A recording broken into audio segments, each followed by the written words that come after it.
আসসালামু আলাইকুম। ওয়ালাইকুম আসসালাম ওয়া রাহমাতুল্লাহ। সব ভালো আছেন? আলহামদুলিল্লাহ। আপনি ভালো আছেন? জি, আলহামদুলিল্লাহ।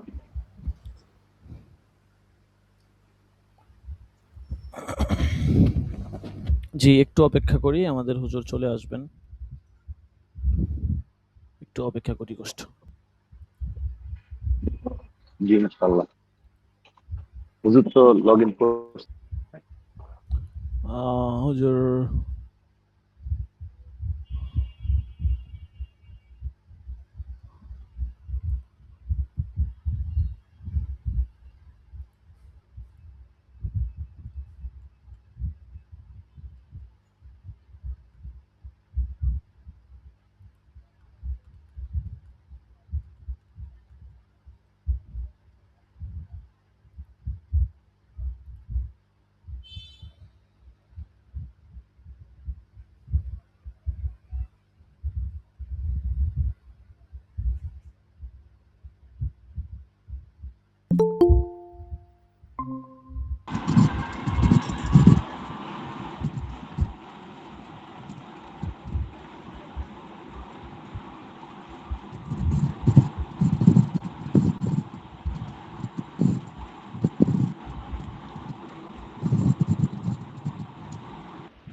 আসসালামু আলাইকুম রহমতুল্লাহ।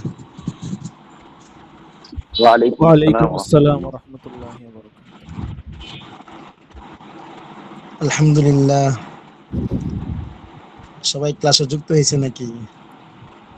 এখনো অনেকে আসে নাই, চলে আসবে ইনশাআল্লাহ। আ আ অনেকে চলে আসছে আর অনেকে বাকি আছে, চলে আসবে ইনশাআল্লাহ। আমরা শুরু করে দিলে ইনশাআল্লাহ চলে আসবে। আলহামদুলিল্লাহ রব্বিল আলামিন। আসসালাতু ওয়াসসালামু আলা সাইয়্যিদিল আমবিয়া ওয়াল মুরসালিন। আলহামদুলিল্লাহ রব্বিল আলামিন। আলহামদুলিল্লাহ, হয়তো আজকের প্রথম ক্লাস, প্রথম দরস শুরু হবে ইনশাআল্লাহ। আমরা যারা ধারাবাহিকভাবে ইনশাআল্লাহ আজকে থেকে, এর আগে হয়তো সবক ইফতিদা হয়েছে, তো আজকে থেকে ক্লাস ধারাবাহিকভাবে শুরু হবে ইনশাআল্লাহ। একটা বছর তাফসীর বিভাগে ক্লাস ইনশাআল্লাহ হবে। এই জন্য আমরা সকলেই নিয়ত করে থাকি যে যেহেতু রাত্রে ক্লাস হয় এবং বেশিক্ষণ তো হবে না ক্লাস, সপ্তাহেও খুব কমই, এজন্য ক্লাসগুলো মিস না দেওয়া, প্রতিদিনের ক্লাস প্রতিদিন ধরা, শ্রবণ করা, এতে অনেকটা ফায়দা হয়। অনেকগুলা বিষয় আছে যেগুলা শোনার মাধ্যমেই অনেক ফায়দা অর্জন করা হয়। এর মধ্যে একটা হলো ক্লাস। ক্লাস শোনা এবং ধরা, এটার ভিতরে বহুত ফায়দা। অনেক সময় দেখা গেছে একটা পড়া না বুঝে আসলেও যদি উস্তাদের কাছ থেকে ছাত্ররা পড়া ধরে শুনে, এতেই তার অনেকটা ফায়দা হয়, বরকত হয়। আমাদের ছাত্র জামানায় অনেক এমন বিষয় আছে যেগুলো আমরা ওই পরবর্তীতে বুঝছি, কিন্তু উস্তাদ কি পড়াইলো বুঝে আসে নাই, কিন্তু পরবর্তীতে বুঝছি। এটা আল্লাহ তাআলা একটা ফজল ও করম, যে দর্সের মাধ্যমে, তাদরিসের মাধ্যমে আল্লাহ তাআলা এই বরকতটা দান করেন।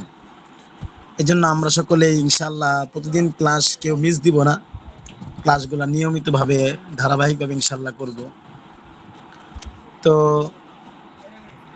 আমাদের ক্লাস সবাইকে ইফতেদা হয়েছে গত বৃহস্পতিবারে। তো কোনো কারণবশতে ওইখানে দর্শে আমার থাকার কথা ছিল, কিন্তু খুব একটা পেরেশানির কারণে আমি দর্শে উপস্থিত হতে পারি নাই। এটা আমি আন্তরিকভাবে দুঃখ প্রকাশ করছি, আফওয়ান। এবং আমি মুফতি সাখাওয়াত সাহেবের সাথেও কথা হয়েছে পরবর্তীতে, যে আমি আসলে একটা ব্যস্ততার কারণে দর্শে জয়েন হতে পারি নাই। তো ইনশাল্লাহ এখন থেকে ধারাবাহিকভাবে ইনশাল্লাহ থাকার চেষ্টা করব, আল্লাহ যদি তৌফিক দান করে। তাফসীর এটা জানা বুঝা, অনুধাবন করার একটা বিষয়। এখন তো মানুষ তাফসীর নিয়ে লেখাপড়া করেই না, যতটুকু পারে, যদি তর্জমা মোটামুটি পারে, কিন্তু তাফসীর নিয়ে একটু গবেষণা করা খুব কম আছে। এখন ইদানিং যারা একটু বক্তা হয়েছে, যারা বয়ানের লাইনে কথাবার্তা বলে, এরাই মাশাআল্লাহ একটু তাফসীর টাফসীর দেখে, তাফসির দেখে বয়ান টয়ান করে। তাফসিরে একটা বিশাল ফায়দা হলো যে বয়ানের লাইনে অনেকটা আগায়া থাকা। আমরা তো মসজিদে আসি, খুতবা দেই, সেই হিসাবে যদি তাফসিরের কোনো বিষয় আলোচনা করা হয় এবং তাফসিরটা কিন্তু অনেক খোলা থাকে। একটা আয়াতের তাফসির নিলে দেখা গেছে এর প্রাসঙ্গিক ঘটনা, শানি নুজুল, প্রেক্ষাপট থাকে। তো এইগুলো আলোচনা করলে মানুষ মনোমুগ্ধকর হয় এবং আলোচনাগুলো খুব হৃদয়ঙ্গর হয় এবং হৃদয় দিয়ে শ্রবণ করে। এই জন্য তাফসিরটা আসলেই পড়া উচিত। বিশেষ করে এখন তো যারা কুতিবে দায়িত্বে আছে তারা মোটামুটি তাফসির পড়াশোনা করে, তাফসির দেখে। এই জন্য আমরা যারা আছি আমরা ইনশাল্লাহ নিয়মিত তাফসিরি ক্লাসগুলো শুনবো। এখানে মূলত যে তাফসিরি ক্লাসটা হবে সেটা হলো যে একটা তাফসিরের শীট বানানো হয়েছে। আপনারা হয়তো অবগত আছেন এই সম্পর্কে। শীটটা অনেক সময়, মেধা খরচ করে অনেক জায়গা থেকে, তাফসির থেকে সংক্ষিপ্ত আকারে মানে বের করে আনা হয়েছে। এজন্য আমরা যদি প্রতিদিনের ক্লাসগুলো যদি শ্রবণ করি, ধরি, তাহলে এতে আমি মনে করি 1 বছর পার হয়ে যাওয়ার পর বিশাল একটা এলেমের একটা অধ্যায় যেখানে চলে আসবে এবং অনায়াসেই মানুষ সে ওই ধরস করার পরে অনায়াসেই সে যে কোনো একটা জায়গা থেকে একটা প্রেক্ষাপট নিয়ে বা একটা বিষয় নিয়ে আলোচনা করতে পারবে। অনেক তাফসির যদি আপনার জানা থাকে তাহলে মনে করেন যে একটা প্রাসঙ্গিক আলোচনা করতেছেন, সেক্ষেত্রে আপনার বহু তাফসির চলে আসবে, তার সাথে সম্পর্ক আছে। একটা পড়া নিয়ে আপনি আরেক জায়গাতে প্রবেশ করাতে পারতেছেন তার সাথে সম্পর্ক থাকার কারণে, মুনাসাবাত ঠিক থাকার কারণে দেখছেন একটা তাফসিরকে নিয়ে আপনি বহু জায়গায় আপনি আলোচনা করতে পারতেছেন। তাফসিরের বহুত মজা আছে, তাফসিরের উপকারিতা সম্পর্কে বললে মনে হয় শেষ হবে না। বিশাল উপকারিতা আছে। এখন এই যে কোরআনের যে তাফসির করা হয়, আমার মনে হয় ক্লাসে আজকে একজনই আছে। কিছু কিছু মৌলিক কথা আলোচনা করা হবে, এগুলা অনেকেই না ধরতে পারলে হয়তো ছুটে যাবে। কারণ একজন যখন ক্লাস করাইতে আসে সে অবশ্যই কিছু না কিছু মোতালা করে আসে। তো মোতালা করতে গেলে অনেক কিছু নির্যাস বের হয়, ঠিক আছে? ওটা দর্শে না থাকলে বোঝা যায় না। এবং আমরা যদি দর্শ নাও করাই তাহলে আমাদেরও এগুলা এত মোতালা করার থাকে না, এমনি স্বাভাবিকভাবে থাকা হয়। কিন্তু দরসের জন্য যখন থাকে, ক্লাস থাকে বা একটা ব্যস্ত থাকে, তখন কিন্তু এটা মোতালা করা হয় এবং এটার একটা সার নির্যাস বের করা হয়। এবং এই সার নির্যাস বের করতে গিয়ে কিন্তু বহুত পাটখড়ি জ্বালাইতে হয়। এই জন্য আমরা নিয়মিত দরসে থাকলে ইনশাল্লাহ কিছু না কিছু অবশ্যই ফায়দা হবে। তাফসিরের যেহেতু ক্লাস, কোরআনের তাফসির আমরা যে আলোচনা করব বা তাফসিরের যে ক্লাসটা হবে এটা হচ্ছে কোরআনের তাফসির হবে। এই কোরআনের তাফসিরটা সমস্ত মুফাসসিনে কেরাম এবং সমস্ত মুহাদ্দিসিনে কেরাম এই তাফসিরটাকে ভাগ করছেন, অনেক প্রকারই ভাগ করছেন। কিন্তু আকসার মুহাদ্দিসিনে কেরাম, আকসার মুফাসসিনে কেরাম ওনাদের মতে তাফসিরকে ভাগ করেছেন 5 প্রকারে। তাফসিরটা ভাগ করেছেন 5 প্রকারে। মানে যেহেতু আমরা তাফসির পড়ব, সেই হিসাবে এই প্রাসঙ্গিক আলোচনাটা। 1 নাম্বার হলো কোরআনের তাফসির হয় তাফসিরুল কোরআন বিল কোরআন। তাফসির হয় কোরআনের আয়াতকে কোরআনের আয়াতের মাধ্যমে। তাফসির শুরু হয় তাফসিরুল কোরআন বিল কোরআন। এক আয়াত আরেক আয়াত কোরআনের তাফসির। আপনি একটা আয়াত নিয়েছেন, আল্লাহ তাআলা এই জায়গায় একটা কথা বলেছেন, এটার তাফসির ব্যাখ্যা আবার অন্য আয়াতে বলেছেন। তো এই যে কোরআনের আয়াত থেকে আপনি আরেকটা তাফসির বের করতেছেন কোরআনের আয়াত দিয়েই, এটাকে বলে তাফসিরুল কোরআন বিল কোরআন। আরেক প্রকার তাফসির হলো তাফসিরুল কোরআন বিল হাদিস। আল্লাহ রাসূল সাল্লাল্লাহু আলাইহি ওয়াসাল্লামের হাদিসের মাধ্যমে কোরআনের তাফসির করা। অনেক বিষয় আছে যেটা আপনি কোরআনে পাবেন না। কোরআনে আল্লাহ তাআলা শুধু একটা মৌলিক লাইন, যেটাকে হেডলাইন বলে, মূল একটা কথা বলে দিয়েছেন। এর ব্যাখ্যা বিশ্লেষণ তাফসির পুরাটা আপনি হাদিসে না ঢুকলে পাবেন না। আল্লাহ তাআলা আকিমুস সালার কথা বলেছেন যে নামাজ কায়েম করো। তো নামাজ কয় ওয়াক্ত কায়েম করবে এটা গোটা কোরআনে প্রকাশ্যে ভাবে আল্লাহ তাআলা বলে নাই। তাফসিরের মাধ্যমে জানা যায় যে আল্লাহ তাআলা 5 ওয়াক্ত নামাজকে ফরজ করেছেন। এটা একটা আয়াতের ভিতরে ইঙ্গিত ইশারার মাধ্যমে পাওয়া যায়। সরাসরি আল্লাহ তাআলা কোরআন মাজিদে ফজর, জোহর, আসর, মাগরিব, ঈশা এরকম বলে বলে দেয় নাই, কিন্তু একটা আয়াতের ভিতরে সকাল বিকালের যে তাসবির কথা বলা আছে, সেই তাফসীরের ব্যাখ্যা করা হয় যেটা এই আয়াতটা আল্লাহ তাআলা কোরআন নামাজের জন্য বলেছেন, পাঁচ ওয়াক্ত নামাজের কথা বলেছেন।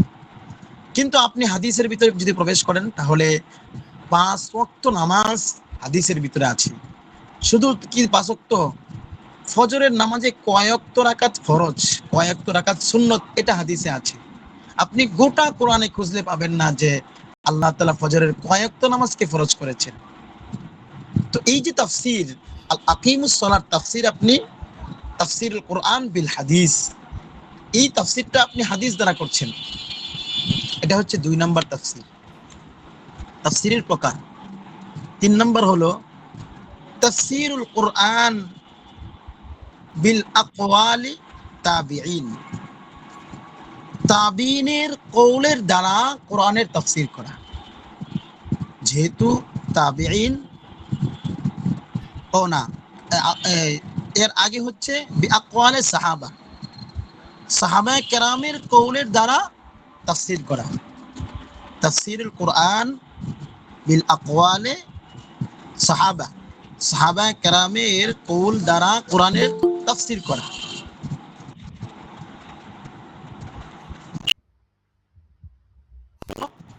তাফসীরুল কোরআন বিল আকওয়ালে তাবিঈন, কোরআনের তাফসীর করা তাবিনের কৌলের দ্বারা।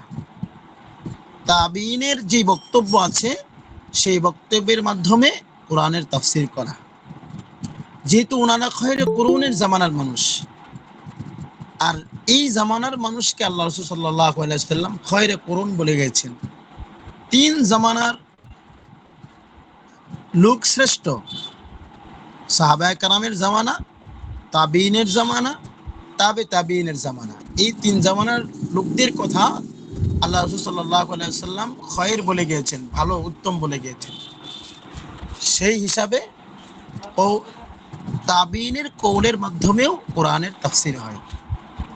4 নাম্বার গেল। 5 নাম্বার তাফসীরুল কোরআন বিল লুগাতিল আরবিয়্যাহ, কোরআনের তাফসীর হয় আরবি ভাষার মাধ্যমেও কোরআনের তাফসীর হয়। তাফসীরটা, কোরআনের তাফসীরটা লুগাতের মাধ্যমেও তাফসীর করা যায়। তবে তাফসীরুল কোরআন বিল লুগাতিল আরবিয়্যাহ, লুগাতের মাধ্যমে যে তাফসীর করা হয় এটা তখনই গ্রহণযোগ্য হবে যখন লুগাতের পরিভাষা এটা সাহাবায়ে কেরামের তাফসীরের অনুযায়ী হবে। তাফসীরের কৌলে সাহাবায়ে কেরামের কৌলের সাথে যদি বিল লুগাতিল আরবিয়্যাহ ঠিক না থাকে, ব্যতিক্রম থাকে, তাহলে এই তাফসীর এটা গ্রহণযোগ্য হবে না। এই সম্পর্কে একটা কৌল শুনেছিলাম যে আল্লামা ইকবাল রাহিমাহুমুল্লাহু তাআলা, উনি অনেক বড় একজন কবি। ওনার কাছে ওই জামানার একজন প্রফেসর, যিনি বাংলা বা কোনো স্কুলের টিচার ছিলেন, উনি এই কোরআনের উপরে রিসার্চ করে তিনি তাফসীর লিখেছেন। তো সেই তাফসীর লেখার পরে উনি তো আলেম না, এটাকে সত্যায়ন করার জন্য এবং তাফসীরটা ঠিক আছে কিনা এটা করার জন্য তিনি আল্লামা ইকবাল রাহিমাহুমুল্লাহু তাআলার কাছে পাঠিয়েছেন যে আমি একটা কোরআনের তাফসীর করেছি। উনি তো কোরআন পড়াশোনা করে নাই, কোরআন গবেষণা করে নাই, এই সম্পর্কে তার জ্ঞান নাই, কিন্তু ওনার ভাষা সাহিত্যের উপরে জ্ঞান ছিল, আরবি লুগাতের উপরে জ্ঞান ছিল। আরবি লুগাতের উপরে জ্ঞান থাকার পরে তিনি কোরআনের তাফসীর করেছেন। তো এটা রেখে গিয়েছেন। দীর্ঘদিন পরে তিনি আল্লামা ইকবালের কাছে এসেছিলেন, এসে বললেন যে আমি যে তাফসীর লিখেছি এটা কতটুকু গ্রহণযোগ্য। তো আল্লামা ইকবাল রাহিমাহুল্লাহু তাআলা তিনি বললেন যে আমার একটা ভুল সংশোধন হয়ে গেছে, আপনার তাফসীর দেখে আমার একটা ভুল সংশোধন হয়ে গেছে। ভুলটা কি? যে এই পৃথিবীতে সবচেয়ে মাজলুম, সবচেয়ে নির্যাতিত, সবচেয়ে একেবারেই মাজলুমের কাতারের ভিতরে আছে এই কোরআন। এই কোরআনকে যে কেউ চাইলে কি এই কোরআনের উপরে সে পাণ্ডিত্য অর্জন করতে পারে, যে কেউ চাইলেই কোরআনের তাফসীর করতে পারে, কোরআনের গবেষণা করতে পারে। আপনি আপনার সাবজেক্ট নিয়ে থাকেন, আপনি কেন আপনার ওই সাবজেক্ট থেকে কোরআনের তাফসীর লেখা শুরু করে দিয়েছেন? ভাষা সাহিত্যের উপরে পাণ্ডিত্য অর্জন করার কারণে আপনি কোরআনের তাফসীর করবেন, কোরআনের তাফসীর লিখবেন। এটা আমার বুঝে আসলো যে এই কোরআনটা পৃথিবীর বুকে সবচেয়ে মাজলুম, যার উপরে যে কেউ এসে হাত লাগাইতে পারে, যে কেউ এসে কোরআনের কথা বলা শুরু করে দেয়। তো এটা তো আদৌ ঠিক না। কোরআনের তাফসীর করতে গেলে কমসে কম তার 15টা ইলম এর দরকার আছে।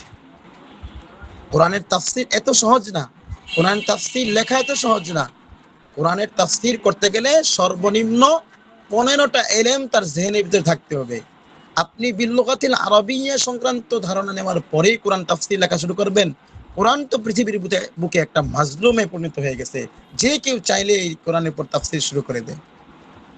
যাই হোক, তো এই যে বিল্লুগাতিল আরবিয়্যার উপরে যদি কেউ তাফসীর করতে চায়, এটা দেখতে হবে যে এটা এই আমার লেখাটা আকওয়ালে সাহাবা উপরে হয়েছে কিনা। রাসূল করিম সাল্লাল্লাহু আলাইহি সাল্লামের সাহাবায়ে কেরামের কওলের উপরে তাদের তাফসীরের সাথে যদি মিল থাকে, তখনই এটা জায়েজ।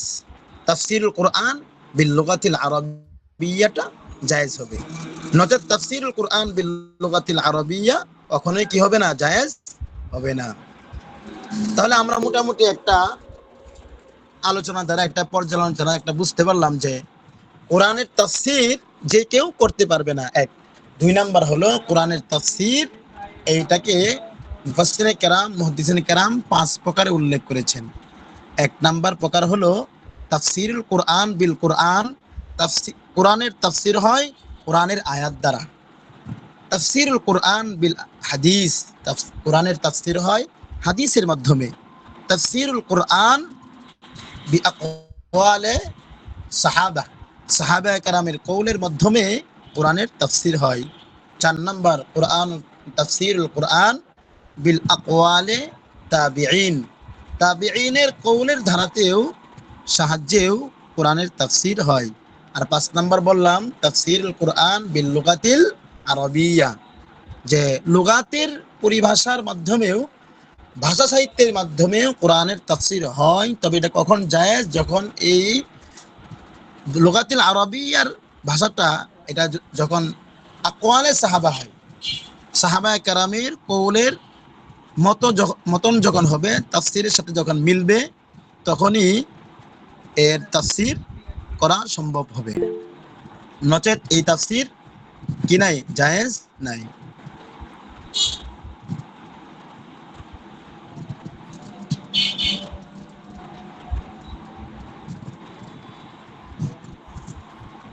আজকে তো আমাদের মনে হয় তাফসীর সূরা ফাতিহা থেকে ইনশাআল্লাহ শুরু হবে।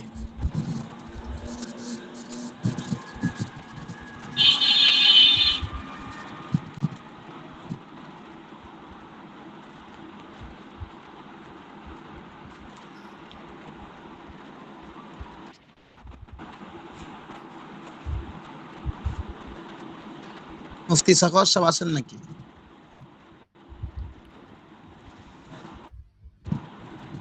জি জি, সূরা ফাতিহা থেকে শুরু হবে। হুজুর, এখানে শীট শেয়ার করা জি, আছে। জি, সূরা ফাতিহা থেকে শুরু হবে, শীট এখানে শেয়ার করা আছে। 1 নাম্বার সবক তাফসীরুল কোরআনিল আযীমের 1 নাম্বার সবক সূরা ফাতিহা থেকে।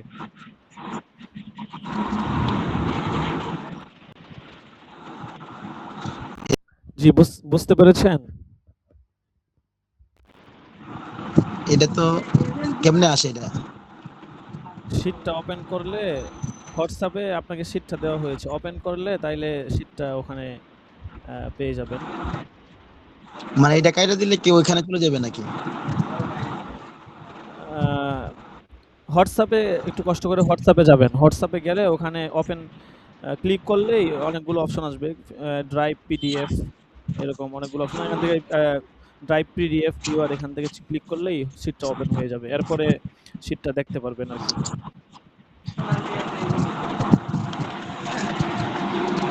আচ্ছা আচ্ছা। জি, জি।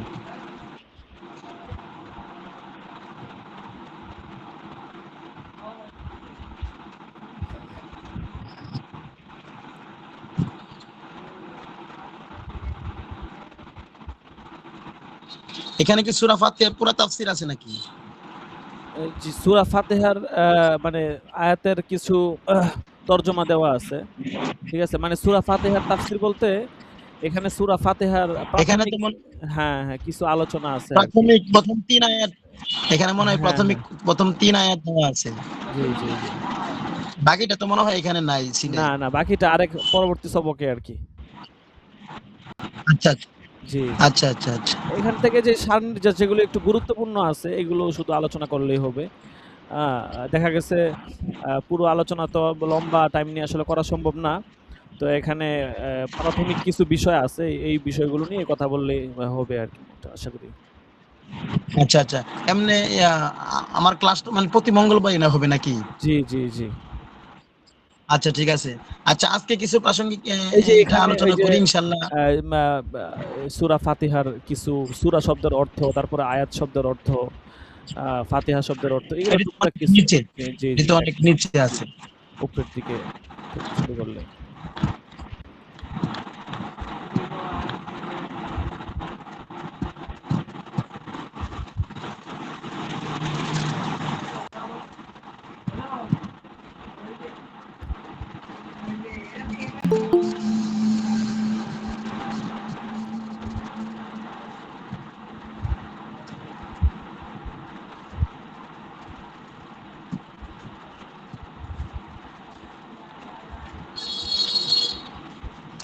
আচ্ছা,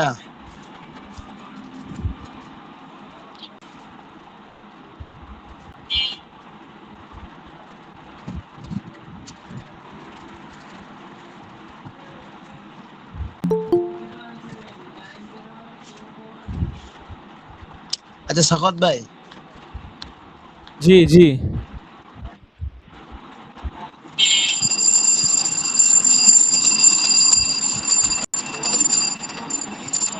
আচ্ছা ক্লাসটা ২১ মিনিট হয়েছে। আচ্ছা বাকি ক্লাসটা আপনি করান। ইনশাআল্লাহ আমি এরপর থেকে ইনশাআল্লাহ এটার সাথে আরো সমন্বয় করে তাফসীরের কিতাব আরো দেখে একটা করে আরকি আচ্ছা ঠিক আসলে আছে এখানে তো যে তাহলে আলোচনাটা আছে, আচ্ছা, আচ্ছা। আমি এটা এই আমরা শিট আলোচনাটা দিয়ে দিব। মানে এইটা মানে এটা মূল মোলাখাস বের করতে পারতেছি না। এইটার এখানে মনে হয় প্রাসঙ্গিক বহুত আলোচনা নিয়ে আসছে যেটা দরকারই নাই। হুম, হুম। মানে এখানে হচ্ছে যে প্রাথমিক কিছু আলোচনা আছে আরকি। ঠিক আছে? এটা আ আমরা করব। তবে এইটা এটা ১ম নিয়ে আমি মূল কথা বলতেছি না। আসলে একটা কথা বুঝাইতে গেলে যদি এটার মোলাখাস যদি না বের করা যায় তখন এটা নিজের কাছে অন্যরকম লাগে। আমি জি, জি এখান থেকে অবশ্যই। কিছুই মানে বের করতে পারতেছি না। এখানে অনেক প্রাসঙ্গিক আলোচনা এনে আসছে যেগুলা এখানে দরকারই নাই। ১-২ টা কথা দরকার আছে আর বাকিগুলো দরকারই নাই। জি, জি।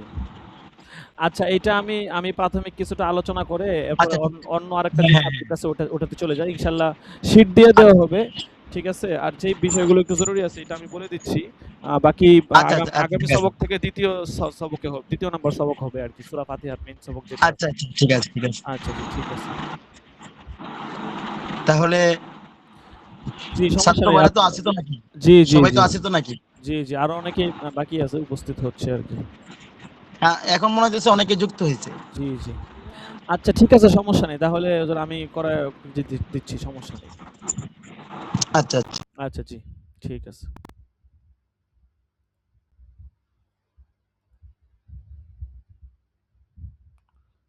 আচ্ছা জি, দেখেন সকলেই।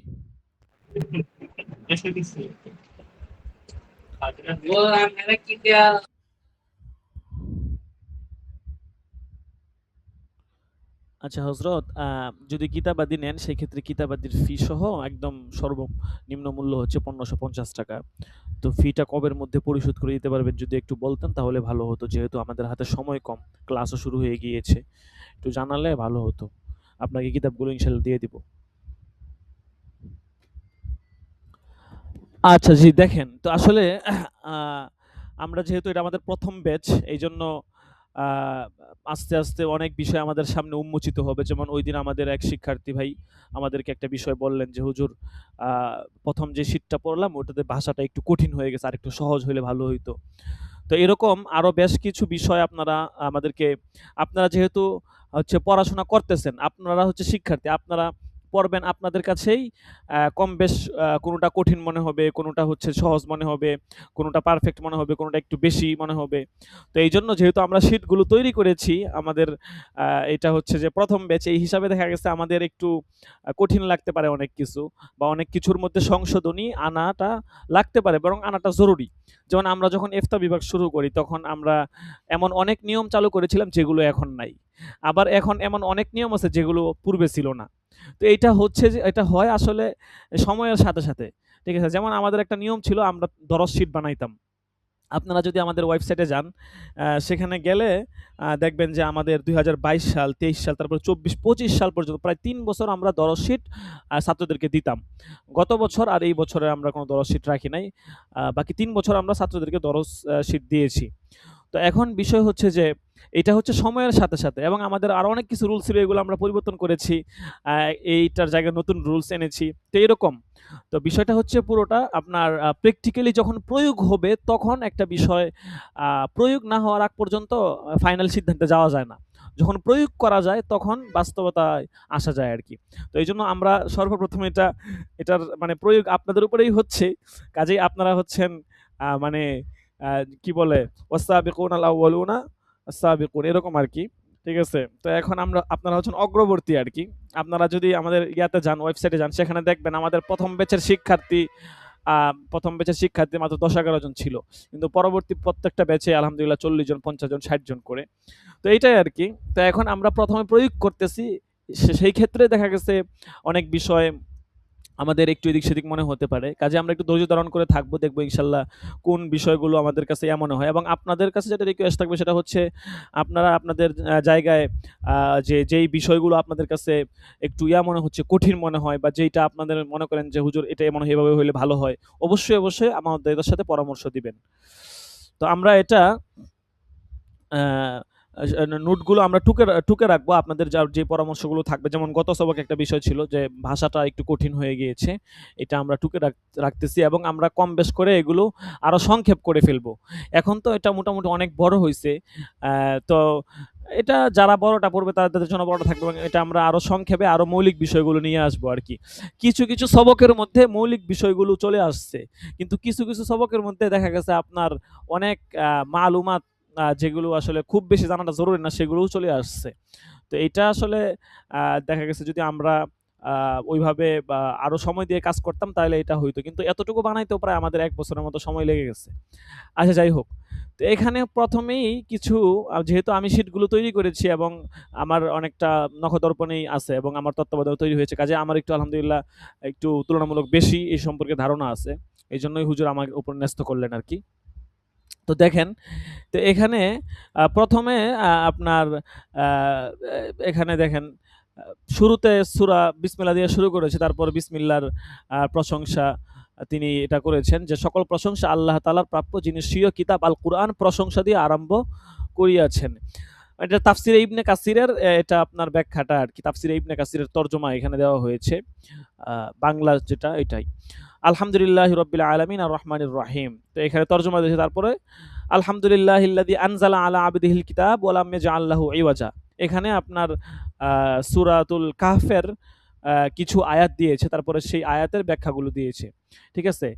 এরপরে আরো কিছু আয়াত, ঠিক আছে? দেখেন, আলহামদুলিল্লাহিল্লাযী খালাকাস সামাওয়াতি ওয়াল আরদা ওয়া জাআলাজ যুলুমাতি ওয়ান নূর। হ্যাঁ? এরপরে ওয়াতারাল মালাইকাতা হাফিনা মিন হাওলিল আরশি ইউসাব্বিহুনা বিহামদি রাব্বিহিম ওয়া হুয়াল্লাহু লা ইলাহা ইল্লা হু লাহুল হামদু ফিল উলা ওয়াল আখিরাহ ওয়া লাহুল হুকমু ওয়া ইলাইহি তুরজাউন। এরপরে দেখেন আরো আছে, আলহামদুলিল্লাহিল্লাযী লাহু মা ফিস সামাওয়াতি ওয়া মা ফিল আরদি ওয়া লাহুল হামদু ফিল আখিরাহ। তো এখানে মূলত যেটা মুসান্নেফ বলতে চাইতেছেন যে আল্লাহ তাআলার জন্য সকল প্রশংসা, যিনি হামদের মাধ্যমে তার কিতাব শুরু করেছেন, এবং তিনি এই হামদের মাধ্যমে শুরুর অংশটা শুধু সূরা ফাতিহার মধ্যে না। আলহামদুলিল্লাহ যে শুধু সূরা ফাতিহার শুরুতে আলহামদুলিল্লাহ আছে এইটা না, বরং কিতাবের বিভিন্ন জায়গাতে বিভিন্ন অংশে শুরুর অংশে হামদের কথা বলা হয়েছে। যেমন সূরা কাহাফের মধ্যে আছে, সূরা ফাতিরের মধ্যে আছে, এরকম একাধিক সূরা মুসান্নেফ রাহমাতুল্লাহি আলাইহি এখানে দেখিয়েছেন যে আপনার এখানে হামদের কথা বলা হয়েছে। এরপরে এখানে একটা মূল কথা বলছে যে সকল প্রশংসা সেই আল্লাহ পাকের উদ্দেশ্যে নিবেদিত, যিনি একাধারে সুসংবাদদাতা ও সতর্ককারী হিসেবে রাসূলগণকে পাঠিয়েছেন, যেন বিচার দিবসে তার বিরুদ্ধে মানুষের পক্ষে কোনো যুক্তি না থাকে। তিনি সর্বশেষে নিরক্ষর আরবি ভাষাভাষী মক্কা নিবাসী নবী মুহাম্মদ সাল্লাল্লাহু আলাইহি ওয়াসাল্লামকে পাঠিয়েছেন। সেই সর্বশেষ নবী ছিলেন সর্বাধিক দীপ্ত অধিকতম আলোকময় পথের দিশারি।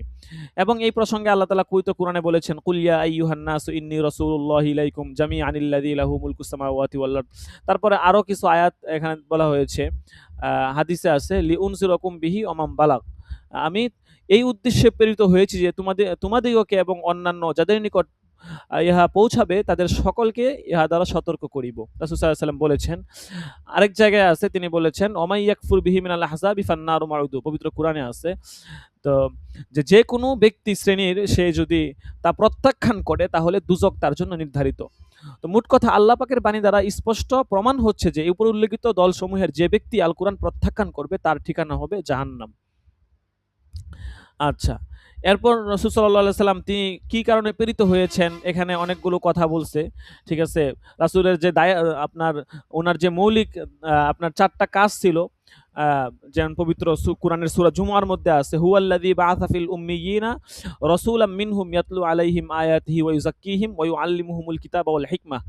এখানে 4টা কাজের কথা বলা হয়েছে। ইয়াতলু আলাইহিমুল কিতাব 1 নাম্বার, ওয়া ইউযাক্কিহিম 2 নাম্বার হচ্ছে তাজকিয়া করা, ওয়া ইউআল্লিমুহুমুল কিতাব 3 নাম্বার, ওয়াল হিকমা হচ্ছে 4 নাম্বার। এই 4টা কাজের কথা এইখানে একটু ব্যাখ্যা সহ দিল আর কি, যে এই 4 কাজের কথা বিভিন্ন কোরআনের আয়াতের মাধ্যমে ব্যাখ্যা করা হয়েছে যে আফালা ইয়াতাদাব্বারুনাল কোরআন, তারা কি কোরআন নিয়ে চিন্তা ফিকির করে না। ঠিক আছে, কিতাবুন আনজালনাহু ইলাইকা মুবারাকুল লিয়াদাব্বারু আয়াতিহি ওয়া লিয়াতাযাক্কারু উলুল আলবাব। ঠিক আছে, এরপরে আরো একাধিক আয়াত আছে, হ্যাঁ, যেমন ওয়া ইজ আখাযাল্লাহু মিসাকাল্লাযীনা উতুল কিতাবা লাতুবায়্যিনুন্নাহু লিন-নাসি ওয়া লা তাকতুমুনা। ঠিক আছে, এরপরে আছে ইন্নাল্লাযীনা ইয়াশতারুনা বিআহদিল্লাহি ওয়া আইমানিহিম। সবগুলো হচ্ছে কোরআন সম্পর্কে, যে কোরআনের আপনার কোরআনটা ভালো করে পড়তে হবে, বুঝতে হবে, জানতে হবে এবং এই কোরআন নিয়ে তাদাব্বুর করতে হবে, ফিকির করতে হবে। কোরআন পড়লে তাদের হৃদয় যেন বিগলিত হয়ে যায়, চক্ষু দিয়ে যেন আপনার অশ্রু প্রবাহিত হয়।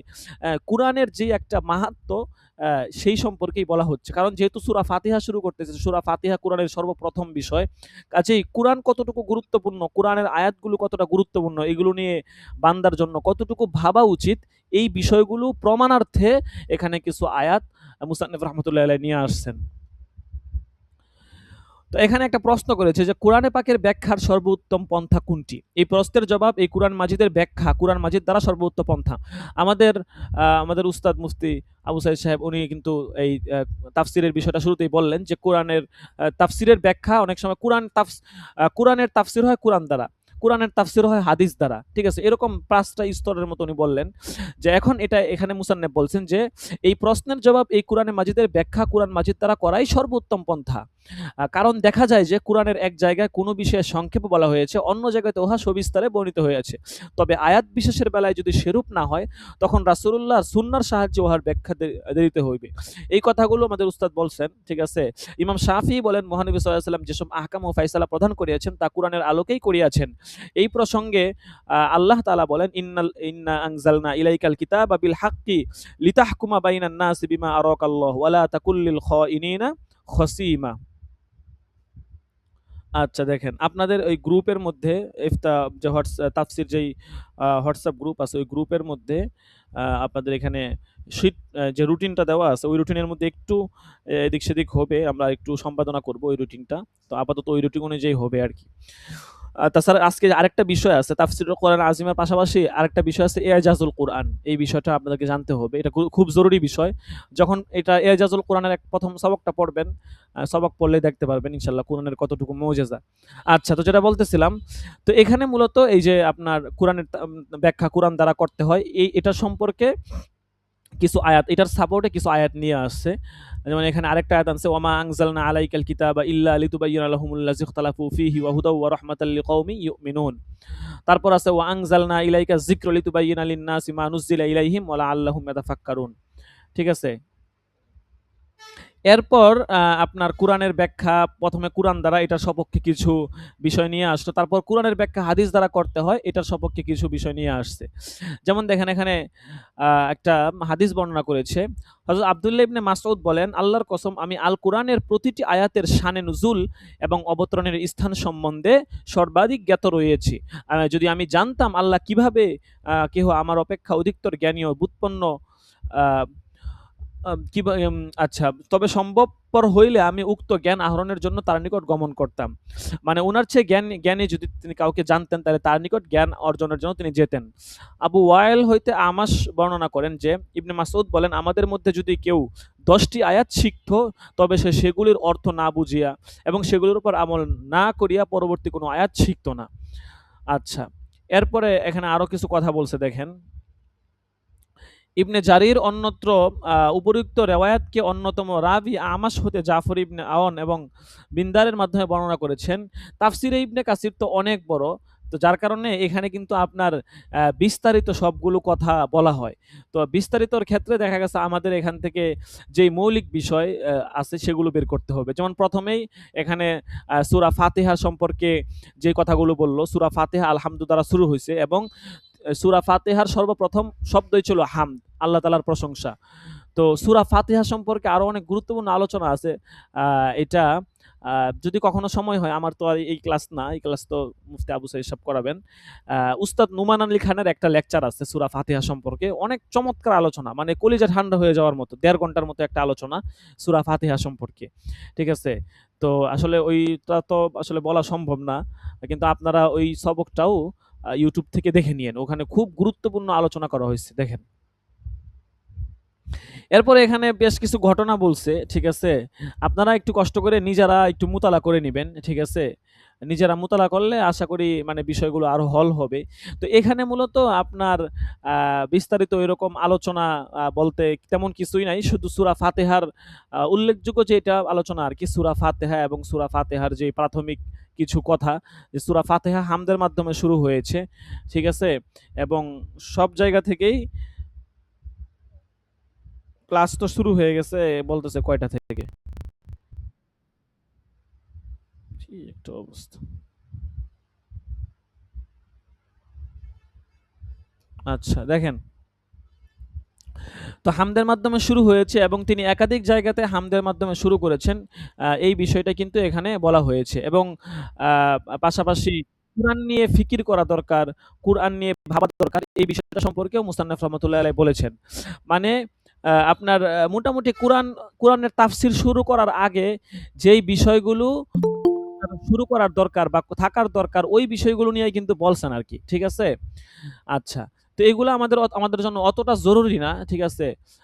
আমাদের যেটা জরুরি, যেমন ধরেন এই যে এখানে সূরা শব্দের কিছুটা ব্যাখ্যা দিয়েছে, যে সূরা শব্দের শেষোক্ত অর্থের ভিত্তিতে তার সূরা শব্দের মধ্যে সিন, ওয়াও, র যেটা মূলত ছিল সুরাতুন, হামজার পূর্ববর্তী সিনের উপর পেশ থাকায় সহজ উচ্চারণের প্রয়োজনে হামজা স্থানে ওয়াও হয়েছে, সুরাতুন হয়ে গিয়েছে। ঠিক আছে?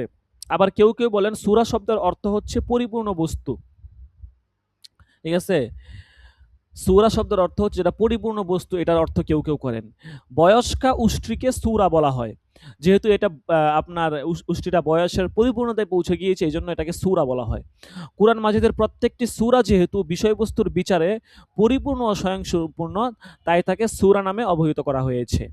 এখানে আজকের পড়ার মধ্যে এটাই হচ্ছে সবচেয়ে ইম্পর্টেন্ট পড়া, সেটা হচ্ছে যে সূরা শব্দের শেষোক্ত মানে সূরা শব্দের যে ব্যাখ্যাটা এখানে দিল, ঠিক আছে? এটাই হচ্ছে আপনার আজকের পড়ার মধ্যে সবচেয়ে গুরুত্বপূর্ণ পড়া। এরপরে শুরুতে যেই কিছু কথা বলছে, হ্যাঁ, এখানে এখান থেকে আপনার সূরা শব্দের ব্যাখ্যাটা শুরু হয়েছে। সূরা অর্থ হচ্ছে উঁচু বস্তু। ঠিক আছে? সূরা অর্থ হচ্ছে উঁচু বস্তু। যেমন নগর প্রাচীরকে সূরাতুল বালাদ, শহর রক্ষার্থে নির্মিত। এই যে দেখেন, এইভাবে যখন আমরা পড়ব তখন কিন্তু আমাদের হচ্ছে যে কোনগুলা হচ্ছে বেশি জরুরি, কোনগুলা একটু কম জরুরি, এইগুলো আমরা জানতে পারবো। আর আপনারা একটা কাজ করবেন, সেটা হচ্ছে প্রতিটা শীটের একটা নোট রাখবেন। মানে যেমন ধরেন এটা যদি না করেন তাহলে মানে আপনাদের জন্য কঠিন হয়ে যাবে। যেমন ধরেন এই শীটের মধ্যে প্রায় পৃষ্ঠা আছে 22টার মতো, 21 থেকে 22টা, কিন্তু পুরাটা তো জরুরি না। জরুরি মাত্র এখানে যেটা জরুরি, আসাধ্যের জরুরত, সেটা হচ্ছে যে এখানে সূরা শব্দের তাহকিকটা, এটা জরুরি। আর বাকি কথাগুলো এটা হচ্ছে নফলান। এখন আমরা এখানে দিয়েছি নফলান হিসাবেই, কারণ কিতাবের মধ্যে অনেক অংশ পড়ানো হয় কিন্তু সবগুলো পরীক্ষায় আসে না, শুধু জরুরি বিষয়টা আসে আর কি। তো এইটা অনেকটা এমনই, এখানে অনেক পড়া আছে কিন্তু অনেকগুলো জরুরি না, জরুরি হচ্ছে শুধুমাত্র এই শেষের জায়গাটা। আর শুরুতে কিছু কথা আছে, এগুলোও পড়ার মতো, কিন্তু এগুলো অতটা জরুরি না যতটা জরুরি এখানে অংশটা আর কি। তো আপনারা এরকম আপনারা একটা নোটপ্যাড রাখবেন, নোটের মধ্যে কোন শীটের মধ্যে কোন সবকটার মধ্যে কত নাম্বার পৃষ্ঠার জরুরি পড়াটা আছে এটা শুধু টুকে রাখবেন। এটা যদি এখন থেকে করতে পারেন তাহলে ভালো। যেমন ধরেন এটা আপনি আজকে লিখে রাখবেন যে তাফসিরুল কোরআনুল আযীমের ১ নাম্বার সবকের ১৯ নাম্বার পৃষ্ঠার পড়াটা জরুরি, ব্যাস ব্যাস আপনার শেষ। এরপরে আবার যদি যখন দ্বিতীয় সবকটা আসবে তখন যেটা জরুরি হবে এটা আবার টুকে রাখলেন। এইভাবে নোট করে রাখবেন, তাহলে পরীক্ষার সময় দেখা গেছে আপনি ওই নোট দেখে দেখে যে নোট করছেন ওই নোট দেখে পড়তে পারবেন। আচ্ছা, তো সূরা শব্দের ব্যাখ্যা বলতেছিলাম। সূরা অর্থ হচ্ছে উঁচু বস্তু, যেমন নগর প্রাচীরকে সূরাতুল বালাদ, শহর রক্ষার্থে নির্মিত উঁচু দেওয়াল বলা হয় আর কি। কোরআন পাকের প্রতিটি সূরার বিষয়বস্তু যেহেতু অত্যন্ত মর্যাদাপূর্ণ, তাই তাকে সূরা নামে অভিহিত করা হয়েছে। কেউ কেউ বলেন সূরা অর্থ খণ্ড, টুকরা, অংশ। যেমন পেয়ালায় অবস্থিত কোনো দ্রব্যের অংশ, অবশিষ্ট অংশকে আসারুন উনাস বলা হয়। কোরআন শরীফের প্রত্যেকটি সূরা যেহেতু তার অংশ বা টুকরা, তাই তাকে সূরা নামে অভিহিত করা হয়। তাইলে আমরা দুইটা অংশ পাইলাম, সূরা শব্দের দুইটা ব্যাখ্যা আমরা এখানে পাইলাম। এবং শেষের যে অর্থটা, সে অর্থের ভিত্তিতে সূরাটা সুউরাতুন থেকে আসছে এবং এটাকে তালিল করে সূরা বানানো হয়েছে। আচ্ছা, এরপর আরো অনেকে অনেক অর্থ বলেন। কেউ কেউ বলেন সূরা শব্দের অর্থ পরিপূর্ণ বস্তু, বয়স্কা উষ্ট্রীকেও সূরা বলা হয়। কোরআন মাজিদের প্রত্যেকটি সূরা যেহেতু বিষয়বস্তুর বিচারে পরিপূর্ণ এবং স্বয়ংসম্পূর্ণ, তাই তাকে সূরা নামে অভিহিত করা হয়েছে। আমি মানে হচ্ছে ইবনে কাসির বলেন, আনা আকুলু মানে আল্লামা ইবনে কাসির বলেন যে সূরা শব্দের অন্যতম অর্থ পরিবেষ্টনকারী ও একত্রকারী বস্তু। নগর প্রাচীর যেহেতু নগরের ঘর বাড়ি বেষ্টন করিয়া রাখে, তাই হয়তো উহাকে সূরুল বালাদ বলা হয়। যেহেতু কোরআন মাজিদের প্রত্যেকটি সূরা ওহার আয়াতসমূহকে পরিবেষ্টিত ও একত্রিত করিয়া রাখে, তাই উহাকে সূরা নামে অভিহিত করা হয়েছে। সূরা শব্দের বহুবচন হইতেছে সুয়ারুন। ওয়াও শব্দের জবর সুয়ারুন ও রা শব্দের ২ পেশ দিয়া গোলতা হজফ করা, অর্থাৎ সুয়ারুন বা কখনো কখনো সুরতুন, এটাও আসে জমাটা। আচ্ছা, এখন সুরতুন শব্দের তাহকিক গেল। এখন হচ্ছে আয়াত শব্দের তাহকিক। আয়াত শব্দের অর্থ হচ্ছে চিহ্ন, নিদর্শন। কোরআনে পাকের প্রত্যেকটি বাক্য যেহেতু ওহার পূর্বাপর বাক্য হইতে পৃথক হইবার চিহ্ন বহন করে, তাই তাকে আয়াত নামে অভিহিত করা হয়েছে। আয়াত শব্দটি কোরআন মাজিদের নিম্নোক্ত বাক্যে চিহ্ন অর্থে ব্যবহৃত হয়, যেমন ইন্না আয়াতা মুলকিহি মানে হচ্ছে তার রাজ্যাধিকারী হবার চিহ্ন হচ্ছে যে আয়াতা মুলকিহি মানে চিহ্ন। তো কবি নাবিগার নিম্নোক্ত পংক্তিতে উক্ত অর্থ প্রকাশ পায়। তাওয়াহামতু আয়াতিন লাহা ফাআরাফতুহা লিসিত্তাতি আওয়ামিন ওয়াজাল আমি সাবিউন। তার কতগুলি চিহ্ন আমি চিনিয়া লইয়াছিলাম, গত বছর ধরেই আমি সেগুলো জানিয়া আসিয়া এখন ৭ম বছরে উপনীত হয়েছি। সব আপনার সাধু ভাষায় লেখছে আর কি। যাই হোক, অনেক আগের তর্জমা তো, যার কারণে সাধু ভাষায় লেখা আর কি। তার মানে এখানে যেটা মুসান্নেফ বলতে চাচ্ছেন, আয়াতের অর্থ হচ্ছে চিহ্ন। আরেকটা অর্থ বলছেন আয়াতের, সেটা হচ্ছে আয়াতের অর্থ হচ্ছে দল বা বস্তু সমষ্টি। কোরআন মাজিদের এক একটি বাক্য যেহেতু কতগুলি অক্ষরের সমষ্টি, তাই তাকে আয়াত বলা হয়। দল বা সঙ্গ অর্থে আয়াত শব্দের ব্যবহার আরবি ভাষায় মিলে খরজাল কওমু বিআয়াতিহিম, ঠিক আছে। তো আয়াত অর্থ দলও আসে, আবার চিহ্নও আসে। এরপরে আরো অনেকগুলো ব্যাখ্যা দিচ্ছে, দেখেন এগুলো আপনারা একটু ভালো করে পড়ে নেবেন। তো আমরা এখানে যেটা জানলাম যে আয়াত শব্দের অর্থ কি, আয়াত শব্দের ব্যাখ্যা, এটা বিস্তারিত আলোচনা হয়েছে, এবং আপনার সূরা শব্দের অর্থ কি, সূরা শব্দের বিস্তারিত ব্যাখ্যা আলোচনা হয়েছে। তাহলে শেষের যে ৩ পৃষ্ঠা ১৯, ২০ এবং ২১, এই শেষের হচ্ছে এই ৩ পৃষ্ঠা হচ্ছে একটু জরুরি বেশি। আর শুরুর দিক থেকে হচ্ছে যে আপনার সূরা শুরু হয়েছে হামদের মাধ্যমে, এবং আল্লাহ তাআলা শুধু সূরা ফাতিহা না, বরং সূরা ফাতিহা ছাড়াও আরও একাধিক জায়গাতে যে তিনি হামদের মাধ্যমে তার কিতাব শুরু করেছেন, অন্যান্য সূরা শুরু করেছেন, এটাও মুসান্নেফ বিভিন্ন আয়াতের মাধ্যমে ব্যাখ্যা করেছে। তারপর মুসান্নেফ রাহমাতুল্লাহ আলাইহি বলেছেন যে রাসূল সাল্লাল্লাহু আলাইহি সাল্লামকে এই কুরআন দিয়ে পাঠানো হয়েছে। এই কুরআনের দায়িত্ব ওনার ছিল ৪টা বিষয়। এই ৪টার মধ্যে ৪টা বিষয়কে প্রমাণ করণার্থে উনি কুরআনের কিছু আয়াত নিয়ে এসেছেন। এসেছেন এবং রাসূলের কিছু হাদিস নিয়ে এসেছেন এবং এই কথা বোঝানোর চেষ্টা করতেছেন যে মানুষ যেন এই কোরআন নিয়ে ফিকির করে, চিন্তা ভাবনা করে, তাদাব্বুর করে, তাহলে তারা একটা পর্যায়ে পৌঁছাতে পারবে। এবং সর্বশেষ সূরা শব্দ বলেছেন এবং আয়াত শব্দের ব্যাখ্যা বলেছেন। তাহলে আজকের ধরসের সারণীতে আমরা 4টা বিষয় পেলাম। কয়টা বিষয়? 4টা বিষয়। প্রথম হচ্ছে মুসান্নিফ রাহমাতুল্লাহি আলাইহি আলহামদু বিসমিল্লাহির রহমানির রহিম বলে আলহামদু বলে সূরা শুরু করেছেন এবং হামদ বলার মাধ্যমে যে আল্লাহ তাআলা তার পবিত্র কালামটা শুরু করেছেন এই কথার তিনি ব্যাখ্যা দিয়েছেন এবং তিনি এই কথা বোঝাতে চাচ্ছেন যে তিনি শুধু সূরা না বরং তিনি একাধিক জায়গাতে একাধিক সূরা, শুধু কোরআন শরীফের শুরুতে হাম শব্দ আসছে এটা না, বরং কোরআন শরীফের একাধিক জায়গাতে একাধিক সূরাতে তিনি হাম শব্দ উল্লেখ করেছেন এবং শুধু সূরার শুরুতেই যে হামদ আছে তা না, বরং সূরার শেষেও হামদ আছে।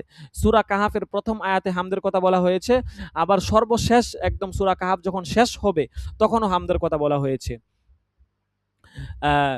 যে কি যে আয়াত আছে আপনার আয়াতটা হচ্ছে কি যে কুল্লাউ কানাল বাহরু মিদাদাল লিকালিমাতি রব্বি লানাফিদাল বাহরু ক্বাবলা আন তানফাদা কালিমাতু রব্বি ওয়ালাউ জিনা বিমিসলিহি মাদাদা। এখানেও হামদের কথা বলা হয়েছে এবং তিনি একাধিকভাবে এটা প্রমাণ করার চেষ্টা করেছেন যে হামদের কথা কয়েক জায়গাতে কয়েকভাবে বলা হয়েছে।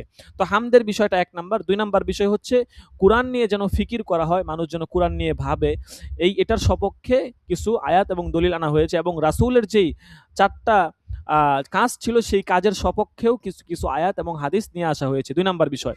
3 নাম্বার বিষয় হচ্ছে সূরা শব্দের অর্থ, ব্যাখ্যা এবং সূরা শব্দের মূল কি ছিল এবং এটার কিছু বিস্তারিত তাহকিক বিশ্লেষণ। 4 নাম্বার পয়েন্ট হচ্ছে আয়াত শব্দের অর্থ, আয়াত শব্দের ব্যাখ্যা এবং বিশ্লেষণ। তাহলে আজকের সবকের মধ্যে এই 4টা বিষয় আমরা মৌলিকভাবে জানতে পারলাম। আচ্ছা, আর বাকি যেই কথাগুলো আছে ওগুলো তো জানেন, বা আমরা মৌলিকভাবে আমরা এই 4টা বিষয় আমরা জানলাম। আচ্ছা, তো আজকের আপনার এই তাফসিরুল কোরআনুল আজিমের 1 নাম্বার সবক এটাই, ঠিক আছে? 1 নাম্বার সবক এতটুকুই আজকে। এরপরে আমাদের হচ্ছে যে আরেকটা সবক আমরা এজাজুল কোরআন পড়ব। দেখেন তাফসিরুল কোরআনুল আজিমের যে 1 নাম্বার সবকটা আছে, 1 নাম্বার সবকটা আমি আপনাদেরকে দিয়ে দিচ্ছি, ঠিক আছে? এখনই দিয়ে দিচ্ছি, পরে আসলে মনে থাকে না। আপনারা একটু হোয়াটসঅ্যাপ গ্রুপ চেক করবেন, সেখানে সবকটা আমি এখনই পাঠিয়ে দিচ্ছি। তাফসিরুল কোরআনুল আজিমের প্রথম সবক আজকে হয়েছে, ওই সবকটা আপনাদেরকে আমি দিয়ে দিচ্ছি।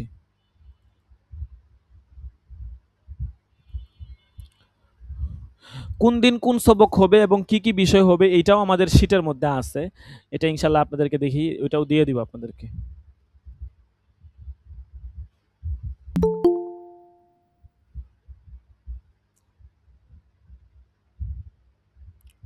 তাইলে প্রথম সবকটা আপনাদেরকে দিয়ে দিলাম। এরপর হচ্ছে আমাদের আরেকটা বিষয় ছিল আমাদের, আপনারা গ্রুপে গিয়ে দেখেন, এখানে হোয়াটসঅ্যাপে একটা বিষয় বলা হয়েছে যে ইজাজুল কোরআন। ইজাজুল কোরআন সম্পর্কে আমরা এখন পড়ব। ইজাজুল কোরআন কি জিনিস? ইজাজুল কোরআনের প্রথম সবকটা পড়লেই আশা করি আমরা জানতে পারবো। দেখেন একটু অপেক্ষা করেন, আমি ইজাজুল কোরআনের সবকটা ওপেন করতেছি।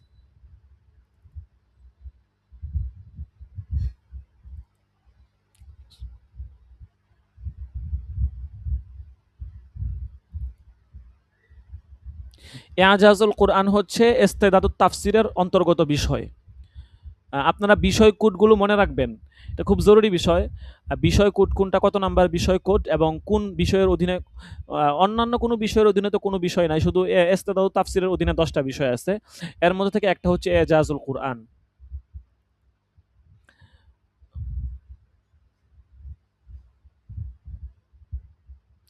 ইজাজুল কোরআনের পাঠ্যসূচি আছে,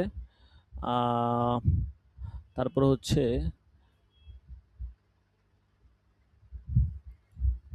আপনাদেরকে আমি পাঠ্যসূচিটা আগে দেখায় দিই। প্রতিটা সবকের পাঠ্যসূচিটা আপনাদেরকে দেখাইলে হয়তো আপনারা আরো সহজে বুঝতে পারবেন সবকটা।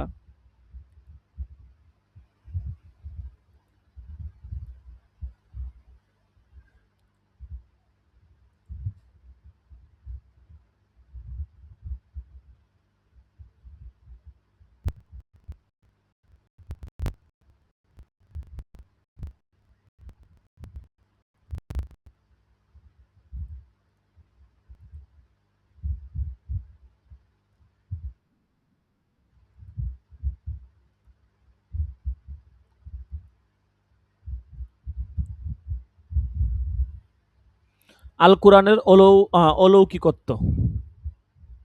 ঠিক আছে? এটা অল্প সবক, ঠিক আছে? আমাদের সবগুলো শীটেই যে আপনার খুব লম্বা বা অতিরিক্ত আলোচনা আছে বিষয়টা এমন না। একেকটা শীটের একেক বৈশিষ্ট্য।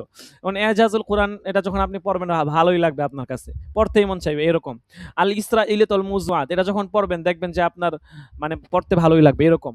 তো বেশ কিছু বিষয় আছে একটু সম্পাদনা সংশোধন করা দরকার। ইনশাআল্লাহ আমরা এগুলো করব সময় নিয়ে। তো এজাজুল কোরআনের সবকে যাওয়ার আগে আমরা হচ্ছে যে এজাজুল কোরআনের মানে যেই আপনার পাঠ্যসূচিটা আছে মানে আমরা এজাজুল কোরআনের মধ্যে মোট প্রায় সম্ভবত প্রায় ২৪ থেকে ২৫টা দরসের মতো আমরা পড়বো আর কি।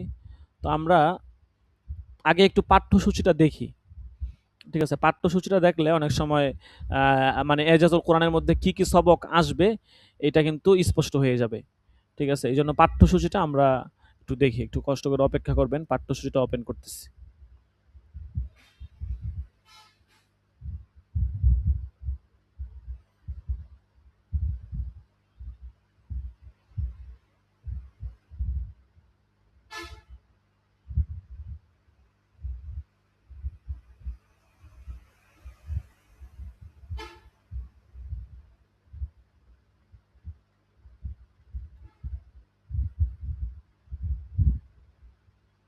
আচ্ছা, পাঠ্যসূচির মধ্যে কোন দিন কোন সবক হবে এইটার একটা দেওয়া আছে।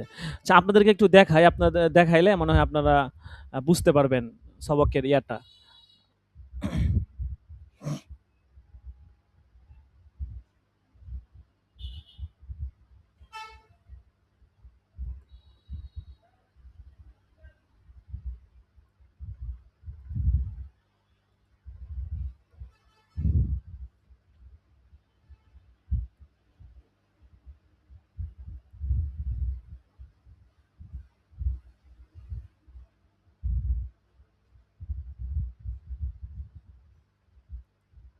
দেখেন পাঠ্যসূচির মধ্যে কি কি আছে দেখেন।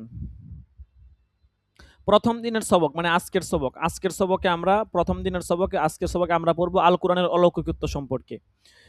এরপর দ্বিতীয় দিনের সবকে পড়বো কোরআন মাজিদের কিছু বৈশিষ্ট্য। তৃতীয় দিনের সবকে কোরআনের মাধুর্য যেভাবে মুশরিকদেরকে আকর্ষণ করত। চতুর্থ আল কোরআন নবী করিম সাল্লাল্লাহু আলাইহি ওয়াসাল্লাম অনন্য মুজিজা। পঞ্চম দিনে এটার দ্বিতীয় অংশ। ষষ্ঠ আল কোরআনের বিস্ময়কর প্রভাব উমর রাদিয়াল্লাহু তাআলা আনহু ইসলাম গ্রহণ।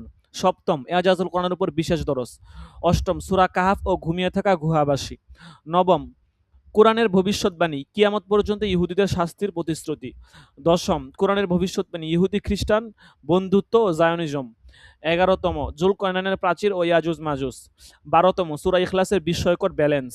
১৩তম মৃত সাগর বা ডেড সি এবং কোরআনের মুজিজা। ১৪তম সময় আপেক্ষিক তত্ত্ব টাইম ডাইলেশন এবং কোরআন। ১৫তম কোরআনে ব্ল্যাক হোল। ১৬তম কোরআনের আয়াতে বিভিন্ন প্রাণীর ক্রোমোজোম সংখ্যা। ১৭তম মাসিকের সময় সহবাস নিষিদ্ধ করা। আচ্ছা যাই হোক। ১৮তম সূরা আলাকে লুকিয়ে থাকা রহস্য এবং হচ্ছে যে আপনার ১৯তম কোরআনের বর্ণিত বেস্ট ফ্রিডিং। ২০তম কোরআনের মানে ইজাকুলেশন বা বীর্যস্খলন প্রক্রিয়া যেটা এটা কিভাবে হয় সূরা তরিকের মধ্যে আছে, এগুলো আমরা পড়বো ইনশাআল্লাহ। ২১তম প্রাণবন্ত সবকিছু থেকে সৃষ্টি, সবকিছু পানি থেকে সৃষ্টি। ২২তম মাতৃগর্ভে ৩টি অন্ধকার। ২৩তম বক্ষ সংকীর্ণ ও ঊর্ধ্বে গমন। ২৪তম কোরআনে মানুষের আঙ্গুলের ছাপের ধারণা। ২৫তম পুরুষের শরীরে দুটি হৃদয় থাকতে পারে না। ২৬তম পায়ের মান এবং কোরআন। ২৭তম কোরআনের সম্প্রসারণশীল মহাবিশ্ব। ২৮তম মাকড়সার ঘর দুর্বলতম ঘর। ২৯তম দুই সাগরের মাঝে লুকিয়ে থাকা অন্তরাল। ৩০তম ফেরাউনের লাশ এবং কোরআনের মুজিজা। ঠিক আছে, খুবই চমৎকার। যখন পড়বেন দেখবেন অনেক ভালো লাগবে। কাজেই যেহেতু আপনারা তাফসীর বিভাগে আছেন ইনশাআল্লাহ মনোযোগ দিয়ে পড়বেন, দেখবেন কোরআন সম্পর্কে এমন এমন তথ্য, এমন রহস্য জানতে পারবেন যেগুলো মানে বললাম না, আমরা যখন এই দরস শীটগুলো তৈরি করেছি তখন আমাদেরও মাথায় ছিল না যে এত চমৎকার বিষয় এই কোরআনের মধ্যে আল্লাহ তাআলা লুকিয়ে রেখেছেন। তো এই কোরআন নিয়ে যত আমরা গবেষণা করব, পড়বো, তত হচ্ছে যে আমরা এগুলো বুঝতে পারবো, জানতে পারবো। যদি আমরা গবেষণা না করি, না পড়ি, তাহলে তো আর আমাদের এগুলা বোঝার কোনো প্রশ্নই আসে না। আচ্ছা দেখেন, তো আপনারা তো সবকের যেই কোন দিন কোন সবক হবে এটা শীটটা দেখলেন। এখন আমরা অল্প সময়ে তাফসিরের যেই শীটটা আছে এজাজুল কোরআন এর প্রথম দরস এটা পড়বো। দেখেন সবক অল্প সবক, বেশি সময় লাগবে না, সকলে একটু মনোযোগ দিয়ে ধরেন, ইনশাল্লাহ দরস শেষ হয়ে যাবে অল্প সময়। সপ্তাহে 3 দিন ক্লাস হয়, অল্প সময় ক্লাস হয়, একটু আগ্রহ নিয়ে নিজ দায়িত্বে পড়বেন, কোরআন পড়বেন, ঠিক আছে? এখানে আপনারা যারা আসছেন, আমি মনে করি আপনাদের কারোর মধ্যেই দিলের মধ্যে কোনো রিয়া নাই। কারণ এখানে মানে আমি আগেই বলেছিলাম, হয়তো ইফতা বললে রিয়া আসতে পারে, কারণ ইফতা বললে অনেক সময় দেখা গেছে মানুষ সার্টিফিকেট বলবে, এই সেই অনেক কিছু থাকে। কিন্তু তাফসিরে এখানে আপনি কাউরে বলতে পারবেন না, ভাই আমি মুফাসসির হইছি এই সেই। ঠিক আছে? আপনি পড়লে, যেহেতু আমরা পড়তেছি, আমি মনে করি আমাদের প্রত্যেকটা স্টুডেন্ট, বিশেষ করে তাফসির বিভাগের প্রত্যেকটা স্টুডেন্ট একমাত্র আল্লাহর সন্তুষ্টির জন্য তারা কোরআন পড়তেছে, তাফসির পড়তেছে, কোরআন বুঝার জন্য চেষ্টা করতেছে। কাজেই একটু নিজ আগ্রহে দরসে চলে আসবেন। যদি কখনো আসতে না পারেন, বলবেন যে হুজুর আজকে দরসে থাকতে পারবো না বা কিছু একটা। ঠিক আছে? আমাদের তো অত শিক্ষার্থী দরকার নেই। ইখলাসের সাথে যদি 5 জনও পড়ে, আলহামদুলিল্লাহ বহুত কামিয়াব। তাইলে আল্লাহ তাআলার জন্য এতটুকুই, কবুল হওয়ার জন্য এতটুকুই যথেষ্ট। আর ইখলাস না থাকলে মনে করেন বহুত কিছু হয়ে গেলেও মানে এটার কোনো দাম নাই আল্লাহ তাআলার কাছে। দেখেন, আল কোরআনের অলৌকিকতা, এটা মূল আলোচনায় ছিলেন মাওলানা আবু জাফর সাহেব। উনি এটার মূল সবক এবং মূল আলোচনা করেছেন, কিন্তু দরস আকারে অদমবান্দা সংকলন করেছে আর কি। দেখেন, আন্তর্জাতিক ব্যবস্থাপনায় আন্তঃধর্মীয় সম্মেলনে একটা ঘটনা বলবে, দেখেন, ঠিক আছে? ঘটনাটা দেখেন, মনোযোগ দিয়ে দেখেন।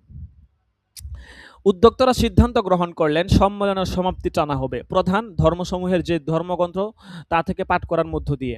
পাঠ করবেন ভিন্ন ধর্মের কোনো অনুসারী। তাই হলো। যথারীতি একজন আরব খ্রিস্টান কুরআনুল কারীম থেকে একটি সূরা পাঠ করে শোনালেন। তিনি ছিলেন একজন ভালো আবৃত্তিকার। তার মর্মস্পর্শী আবৃত্তি সবাইকে দারুণভাবে বিমোহিত করল। আবৃত্তিকার নিজেও বিশেষভাবে আন্দোলিত। পাঠ সমাপ্তির পর প্রায় তাৎক্ষণিকভাবে সেখানে উপস্থিত একজন প্রখ্যাত মুসলিম চিন্তাবিদ ও লেখক খ্রিস্টান আবৃত্তিকারের কাছে জানতে চাইলেন, আপনি কি মনে করেন কুরআন আল্লাহর বাণী? তো সত্যের মুখোমুখি দাঁড়িয়ে তিনি সঙ্গে সঙ্গে বলে উঠলেন, অবশ্যই। কিন্তু তারপরই মুহূর্তকাল চিন্তা করে পুনরায় বললেন, কিন্তু সেটা কেবল আরবদের জন্য। তাহলে দেখেন, একজন খ্রিস্টান বড় আলেম, তাকে ঘটনা কিন্তু খুব চমৎকার ঘটনা, আপনারা হয়তো অনেক ঘটনাটা শুনে থাকবেন। তো তাকে তিনি এরকম তার ধর্মীয় গ্রন্থ তিনি আবৃত্তি করলেন, এটা শুনে খুবই সবাই বিমোহিত হয়ে গেল। একজন আলেম তাকে দাঁড়িয়ে প্রশ্ন করলেন, তিনি এই উত্তর দিলেন। এরপরে দেখেন, ঘটনা আমরা শেষ করি, এরপরে আমরা আলোচনা করব।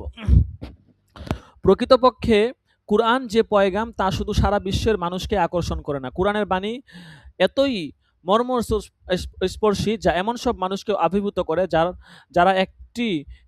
যারা একটিও কোনো আরবি শব্দ বোঝে না। অপর একটি ঘটনা, এই আগের ঘটনাটা শেষ। তো আগের ঘটনা, তা আরব, সে হচ্ছে খ্রিস্টান, সে কুরআন কারীম থেকে সূরা পাঠ করেছে এবং খুব সুন্দর করে তেলাওয়াত করেছে, কিন্তু তারপরেও সে ঈমান আনয়ন করতেছে না। মানে বুঝেন অবস্থাটা কি? মানে সে নিজে কুরআন পাঠ করছে, নিজে বুঝতেছে যে কুরআনটা এটা মানুষের কোনো রচনা হতে পারে না, এটা কালামুল্লাহ, এটা আল্লাহর পক্ষ থেকে আসছে। তারপরেও সে এই কুরআনের প্রতি ঈমান, সে বলতেছে এটা কেবল নাকি আরবদের জন্য। ঠিক আছে? দেখেন, এরপর আরেকটা ঘটনা বলতেছে। একবার সোভিয়েত নেতাদের সঙ্গে তৎকালীন প্রেসিডেন্ট জামাল আব্দুল নাসেরের এক বৈঠকে অন্যতম সঙ্গী ছিলেন মিশরের বিখ্যাত আবৃত্তিকার কারি আব্দুল বাসিত। সবাই ওনার নাম শুনে থাকবেন। আলোচনার এক বিরতি পর্বে প্রেসিডেন্ট জনাব বাসিতকে সোভিয়েত শীর্ষ নেতাদের সম্মুখে আল কুরআন থেকে কিছু অংশ পাঠ করার জন্য আহ্বান জানালেন। যখন তেলাওয়াত শেষ হলো, কারি আব্দুল বাসিত দেখলেন চারজনের চোখ দিয়ে অশ্রু গড়িয়ে পড়ছে। পরে তারা বললেন, কি পাঠ করা হলো তার কোনো অর্থ আমরা বুঝতে পারিনি, কিন্তু কি অনুপম মর্মস্পর্শিতা বিষয় যেন কথাগুলোর মধ্যে ধ্বনিত হচ্ছিল। এটা সেই সময়ের কথা যখন সোভিয়েত ইউনিয়নে কুরআন মুসলমানদের জন্য সম্পূর্ণরূপে নিষিদ্ধ ছিল। এটা সেই সময়ের কথা যখন কুরআন পাঠ, কুরআন শিক্ষা, এমনকি এক খণ্ড কুরআন কাছে রাখাও ছিল গুরুতর দণ্ডযোগ্য অপরাধ। কেজিবি সর্বদা অত্যন্ত কঠিনভাবে এদিকে নজর রাখত। কেজিবি এজেন্টদের এতটুকু সন্দেহ হলেই তারা যখন তখন যে কোনো গৃহে প্রবেশ করত এবং দেখত সেখানে কুরআন পাঠ বা সালাত আদায় করা হয় কিনা। ধর্মীয় নেতাদেরকে বাধ্যতামূলক কঠিন শ্রমের কাজে নিয়োগ করা হতো। আপনারা আব্দুল ফারুকি সাহেব, যে আপনার কি যেন নাম, ওই যে আপনার সাইনবোর্ডের যে একজন বড় আলেম, আপনারা নামটা মনে আসতেছে না? শফিক হুজুর, আসসালামু আলাইকুম শফিক হুজুর। হ্যাঁ, জামিয়াতুল ইব্রাহিমের শাইখুল হাদিস যে বড় হুজুর না না সফি সাহেব না, শফি সাহেব। সফি সাহেব না। আরে ওই যে নাহু সরফের যেই আপনার বলো ইমাম মুফতি সাহেব আজহারুল ইসলাম। মুফতি আজহারুল ইসলাম আজহারুল না, ইসলাম। আজহারুল ইসলামের মাদ্রাসায় এই যে কি যেন ফারুকি, কি ফারুকি যেন অনেক আব্দুল বয়ান। কুদ্দুস ফারুকী। হ্যাঁ হ্যাঁ হ্যাঁ, আব্দুল কুদ্দুস ফারুকি, হ্যাঁ হ্যাঁ, আব্দুল কুদ্দুস ফারুকি, হ্যাঁ। উনার বয়ান বয়ান আপনারা যদি শুনে থাকেন বা শুনেছেন কিনা জানি না। তো উনার বয়ানে এই বিষয় সম্পর্কে যে আজকে আমরা যে সবকটা পড়তেছি, এই সবকটা সম্পর্কে চমৎকার উনি আলোচনা করেছিলেন, লম্বা আলোচনা করেছিলেন। মানে সোভিয়েত ইউনিয়ন যখন আপনার এই আমেরিকা এবং রাশিয়ার যুদ্ধ যখন চলছিল, তখন মানে দেশের অবস্থা কি ছিল এই বিষয়ে উনি বিস্তর লম্বা আলোচনা করেছেন। তো ওইটার অংশই আরকি এখানে আসছে। তো দেখেন এটাই বলতেছিল যে ধর্মীয় নেতাদেরকে বাধ্যতামূলক কঠিন শ্রমের কাজে নিয়োগ করা হতো। মসজিদ, মাদ্রাসা বন্ধ করে দিয়ে সেগুলো প্রেক্ষাগৃহ, ফ্যাক্টরি এবং অফিস হিসেবে ব্যবহার করা হতো। কেউ কোথাও কোরআন শরীফ এর কোনো কপি দেখতে পেত না। রাষ্ট্র তার সর্বশক্তি নিয়ে এমন নির্মম ব্যবস্থা গ্রহণ করেছিল যাতে কোরআন শরীফের একটি স্ফুলিঙ্গ কোথাও দেখা না যায়। তবুও ৭০ বছরের সেই কলঙ্কময় অন্ধকারের মধ্যেও মুসলমানরা কোরআনের আলোক শিখা জ্বালিয়ে রেখেছিল। জীবনের কঠিন ঝুঁকি নিয়ে তারা এমন একটি গোপন ছদ্মবেশী কৌশল অবলম্বন করেছিল যাতে তাদের সন্তানেরা কোরআন শিক্ষা করতে পারে। পিতামাতা থেকে বিচ্ছিন্ন হয়ে ছোট ছোট ছেলেরা উস্তাদদের কাছে মুখে মুখে কোরআন কণ্ঠস্থ করত এবং কোনো রকম মুদ্রিত পুস্তক ছাড়াই ধর্মীয় শিক্ষা ও নির্দেশনার তালিম নিত। তাদের কথা যদিও কেউ মনে রাখেনি, কিন্তু আমাদের সাম্প্রতিক ইতিহাসের সে এক উজ্জ্বলতম অধ্যায়। তো এই যে আব্দুল বাসির ফারুকী সাহেব, উনি হচ্ছে যে আপনার এই সম্পর্কে বিস্তারিত আলোচনা করেছিলেন, আপনার বয়ানের মধ্যে আলোচনা করতেন। উনি দাঁড়ায় দাঁড়ায় আলোচনা করেন, তো খুব জবরদস্ত আলোচনা করতেন আর কি। ঠিক আছে, দেখেন কি ধরনের আব্দুল কুদ্দুস ফারুকী সাহেব, যাই হোক, কি ধরনের গ্রন্থ এরকম চূড়ান্ত ভক্তি ও চূড়ান্ত কুরবানির পরাকাষ্ঠা দাবি করতে পারে? পারে কেবল সেই মহাগ্রন্থ যা শুরুতেই এই নিশ্চয়তা প্রদান করে, এই সেই মহাগ্রন্থ যাতে অনুমান সন্দেহের অবকাশ নেই, এবং এই সেই গ্রন্থ শুধু আল্লাহ বিরুদ্ধের মুত্তাকিদের জন্যই পথ প্রদর্শক। এবং তারপর কোরআনের প্রতিটি পংক্তি এই নিশ্চয়তারই সত্যতা তুলে ধরে, এবং কোরআন এই ঘোষণা প্রদান করে, পরম করুণাময় আল্লাহ তাআলা তিনি তোমাদের কোরআন শিক্ষা দিয়েছেন, আর রহমান আল্লামাল কোরআন খলাকল ইনসান। এবং এই চ্যালেঞ্জও ঘোষণা করা হয়েছে যে তুমি তাদের একথাও যদি বলো যে যদি সব মানুষ ও জিন এই কাজের জন্য একত্রিত হয় এবং এই কোরআনের অনুরূপ কিছু বানিয়ে আনবে, তারা তা করতে সক্ষম হবে না যদি এই ব্যাপারে তারা এক অপরের সাহায্যকারীও হয় তবুও। সূরা আলে ইমরানের ৮৮ নম্বর আয়াত। এতদর সঙ্গে আল কোরআনে আল্লাহ পাক অকাট্যভাবে এই কথাও জানিয়ে দেন যে আমি এই স্মরণ সম্বলিত কোরআন নাজিল করেছি, আমি একে সংরক্ষণ করেছি। ইন্না নাহনু নাজ্জালনা যিকরা ওয়া ইন্না লাহু লাহাফিজুন। আল কুরআন আরবি ভাষায় সর্বপ্রথম লিখিত দলিল বা নমুনা। পৃথিবীতে এমন আর কোনো ভাষা নেই যা ১৪০০ বছর ধরে একইভাবে অক্ষত অবস্থায় বিরাজমান। শতাব্দীর পর শতাব্দী কত সময় অতিবাহিত হয়ে গেল, পরিবর্তিত হয়ে গেল কত নদীর, কত গতিপথ, কত সভ্যতার, কত উত্থান পতন ঘটল, ভাষা হারিয়ে গেল, জন্ম নিল নতুন ভাষা। প্রসঙ্গত একটি বাককৃতির উপমা তুলে ধরতে পারি। এটা ফেডার আওয়ার অন হেও একটা ইংরেজি লেখছে আর কি। যাই হোক, প্রভুর প্রার্থনা মেথু ৬ বাইবেল ৯০০ পর্বে জানানো হয়েছে। বাইবেলের একটা উক্তি এখানে তুলে ধরা হয়েছে আর যাই হোক, আপনারা ভালো করে মোতালা করে নিয়েন। ঠিক আছে, জানানো হয়েছে যে এই কথার অর্থ হচ্ছে সদা প্রভু পিতা স্বর্গে আছেন। কিন্তু এই থেকে এই বিষয়টি পরিষ্কার হয়ে উঠে তৎকালীন কোনো রচনাই বর্তমান ইংরেজি ভাষী পাঠকের কাছে পরিচিত ও পাঠযোগ্য নয়। কিন্তু যেই কোনো আরবি ভাষী মানুষ কোরআন আজ সাবলীলভাবে পাঠও করতে পারে, কোরআনের কি বক্তব্য তা বুঝতেও পারে, এবং এই কথা মধ্যবর্তী সকল শতাব্দীর সকল পাঠকের ক্ষেত্রেও প্রযোজ্য। প্রখ্যাত পণ্ডিত ডক্টর হামিদুল্লাহ একটি ঘটনা বর্ণনা করেন। যেহেতু অ্যারামাইক ভাষার মূল বাইবেল আর পাওয়া যায় না, খ্রিস্টান পণ্ডিতরা একবার জার্মানিতে বাইবেলের সমস্ত গ্রিক পাণ্ডুলিপি একত্রিত করলেন। পৃথিবীর যেখানে যত পাণ্ডুলিপি ছিল সব সংগ্রহ করার পর পরীক্ষা নিরীক্ষায় দেখা গেল এই সব পাণ্ডুলিপির মধ্যে ২ লক্ষাধিক বৈপরীত্য ও স্ববিরোধী বক্তব্য বিদ্যমান, যার ১/৮ অর্থাৎ ২৫,০০০ ভুল গুরুতর প্রকৃতির। এই প্রতিবেদন যখন প্রকাশিত হলো, কিছু লোক মিউনিখে কুরআন গবেষণার জন্য প্রাতিষ্ঠানিকভাবে কার্যক্রম শুরু করলো। উদ্দেশ্য বাইবেলের মতো একইভাবে কুরআনকেও পরীক্ষা-নিরীক্ষার মধ্য দিয়ে যাচাই করে দেখা। এক বিশাল গবেষণা প্রকল্পের কাজ শুরু হলো, যা প্রায় ৩ প্রজন্মব্যাপী অব্যাহত ছিল। ৩ প্রজন্ম। কল্পনা করা যায়? ৩ প্রজন্ম। ১ প্রজন্ম না। ৩ প্রজন্মব্যাপী বাইবেলের যখন একাধিক কপি ছিল, তো দেখা গেছে যে প্রায় ২ লক্ষাধিক বৈপরীত্য এবং স্ববিরোধী বক্তব্য বিদ্যমান এই কপিগুলোর মধ্যে ছিল। ঠিক আছে? তো তখন আপনার অর্থাৎ আ ১ লাখ বক্তব্যের মধ্যে ২৫,০০০ বক্তব্যই স্ববিরোধী ছিল, ভুল ছিল। বাইবেলের যেই কপিগুলো ছিল সেগুলোর মধ্যে। তো তখন এই দলটা তারা চেষ্টা করলো যে কুরআনের মধ্যে এরকম একটা কিছু ভুল খুঁজে পাওয়া যায় কিনা, এবং তারা প্রায় ৩ প্রজন্ম পর্যন্ত এরকম চেষ্টা করেছিল। দেখেন কি লিখতেছে। ১৯৩৩ সালের মধ্যে কুরআনের ৪৩,০০০ ফটোকপি সংগ্রহীত হলো। সকল পান্ডুলিপি পরীক্ষার পর দ্বিতীয় বিশ্বযুদ্ধে অব্যাহতির পূর্বে যে প্রতিবেদন প্রকাশিত হলো, তাতে দেখা গেল তুচ্ছ ২-১টি অনুলিখনের ভুল ছাড়া কোথাও কোনো বৈপরীত্য খুঁজে পাওয়া যায়নি।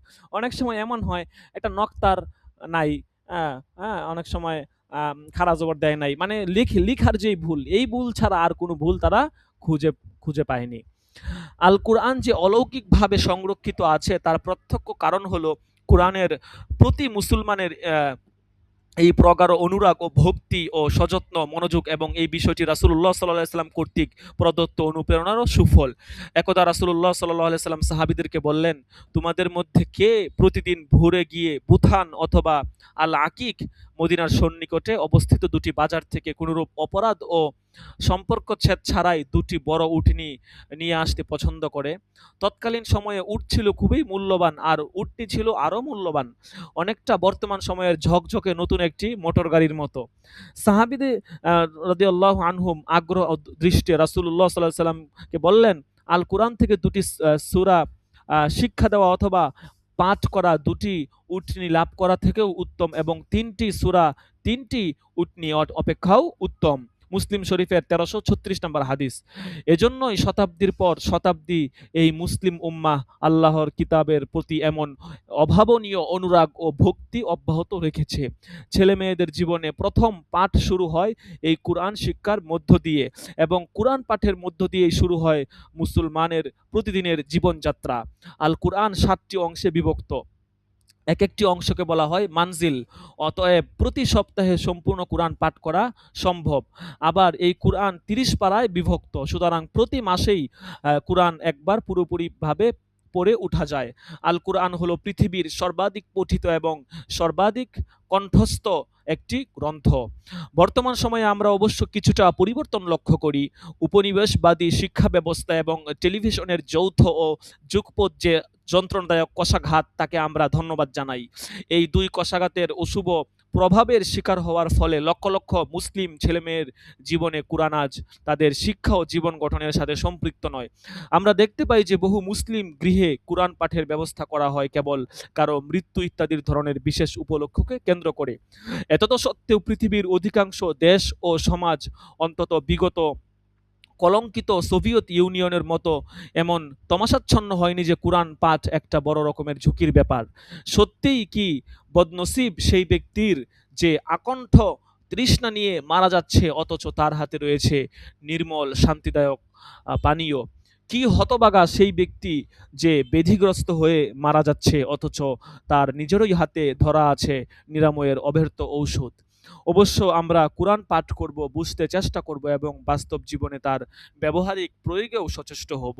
কিন্তু আমাদের অবশ্যই মনে রাখা আবশ্যক যে পূর্ণ আত্মস্থতা এবং পরিপূর্ণ আদব ও শিষ্টাচার হলো কুরআন পাঠ ও কুরআনের পয়গাম অনুধাবনের অপরিহার্য পূর্ব শর্ত।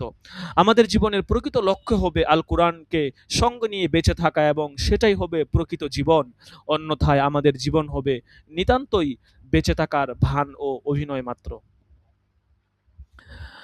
আচ্ছা, তো দেখেন সবক শেষ হয়ে গিয়েছে। খুব চমৎকার আলোচনা, কিছু ঘটনা বলা হলো।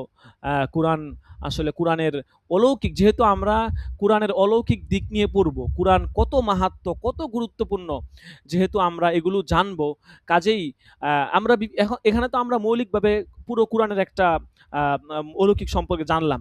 এর পরবর্তী সবকগুলোতে আমরা কোরআনের বিভিন্ন সূরার অলৌকিকত্ব সম্পর্কে জানবো। এমন এমন তথ্য আপনি জানবেন, দেখবেন যে আপনার চোখ ছানা বড় হয়ে যায়। মানে এমন কোরআনের মধ্যে যে এত কিছু আছে, এত কিছু আছে, এটা কল্পনাতীত। মানে আমার আপনার দৃষ্টিও হয়তো এই পর্যন্ত এখনো যায় নাই।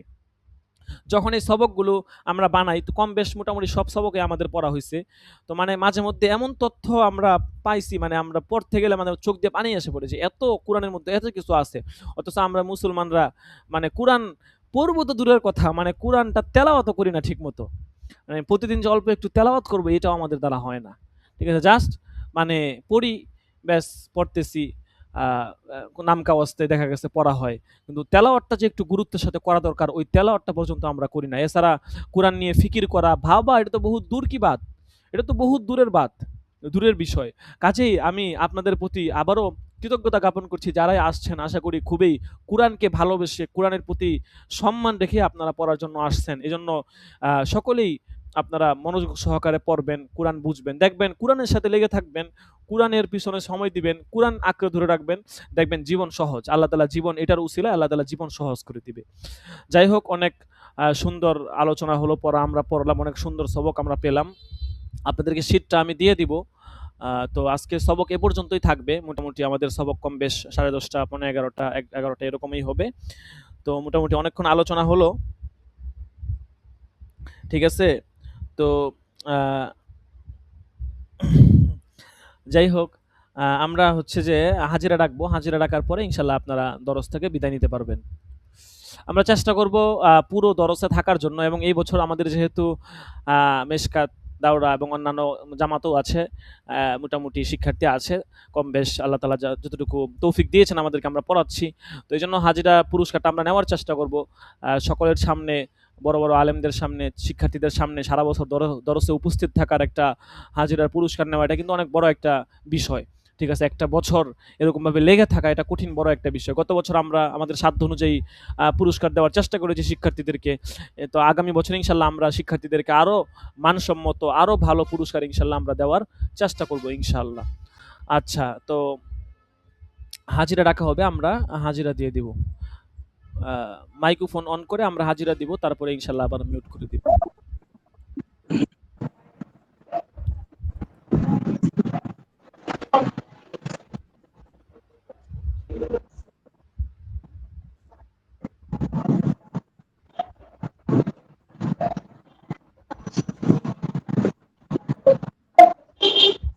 আজকে হচ্ছে 2 নাম্বার দরস।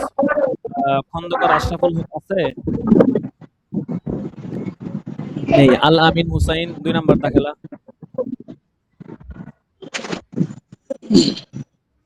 মাহদি হাসান 3 নাম্বার। মাহদি লাভবাহিক উস্তাদ, জি লাভবাহিক। আবু বকর সিরাজি।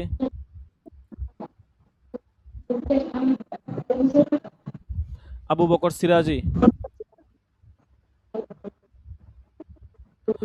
দরসে থাকতে হবে, ঠিক আছে। দরসে না থাকলে কিন্তু হাজিরা হচ্ছে দেওয়া হবে না, ঠিক আছে। অনেকে দরসে থাকে হাজিরা দেয় না। তারপর হচ্ছে যে মাহমুদ হাসান আছেন? মাহমুদ হাসান পরাদ। মাহমুদ হাসান নাই?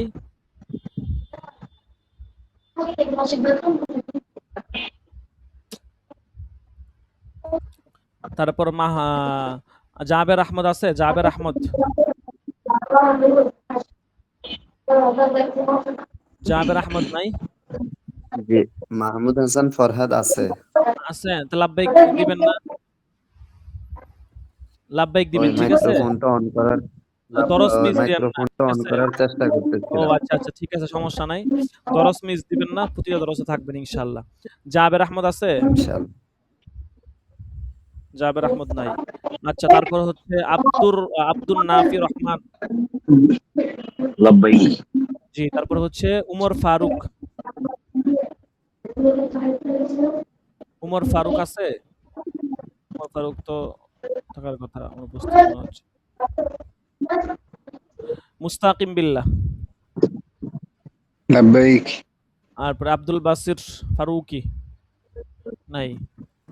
আচ্ছা ঠিক আছে। আহ, আজকে এ পর্যন্ত। ইনশাল্লাহ বৃহস্পতিবার দিন আরেকবার দরস হবে 9টা থেকে। ইনশাল্লাহ আমরা সকলেই সময় মতো চলে আসবো।